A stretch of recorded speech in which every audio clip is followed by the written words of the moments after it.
دلته د ننګرهار ولایت په افغان پوسټ دولتي اداره کې د پخوا په پرتله خدمات چټک شوي.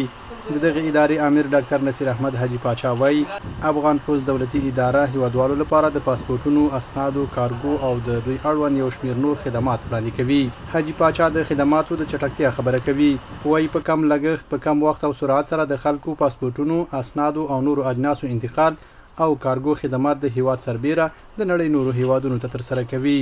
په ننګرهار کې خو د افغان پوسټ اداره اوس د ټولو نه چې ډېره مهمه موضوع د ولس دپاره و هغه د پاسپورټونو د توزیع موضوع وه. پاسپورټونو توزیع دلته چې دا نن راشي نن دستي لیست جګیږي او پاسپورټونه موږ په ډېر اسانۍ سره توزیع کوو بدون د ځنډ نه. همدغسې ډېر نور خدمات لرو لکه اوس د امارت پر راتګ سره کارګو خدمات چې نړیواله کارګو دلته موږ لرو هغه خدمات موږ سرته رسوو.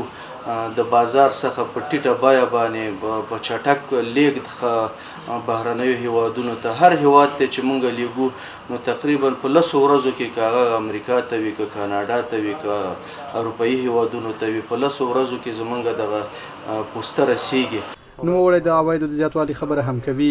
وایي څومره چې فعالیتونه زیاتیږي په هماغه اندازه یې عواید په ډېرېدو دي. د ننګرهار دوه تنه اوسیدونکي رحیم الله او شینواری هم د افغان پوسټ ادارې د فعالیتونو خوښ دي.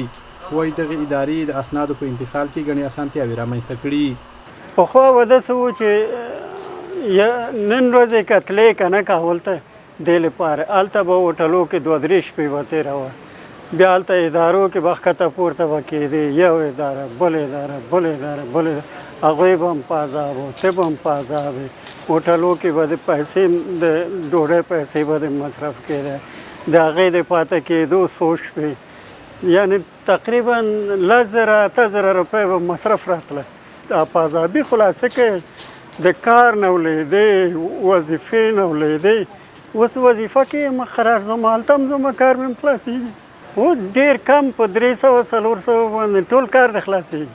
شکر الحمدلله. اوس د پاسپورټ دغه ډېر ښه شوي دي. مخکې به خلک کابل ته تلله او مصارف په ډېر راتله. اوس دلته ننګرهار کې شروع شوي، مصارف هم کم شوي، خلک ډېر خوښ دي د خدماتو.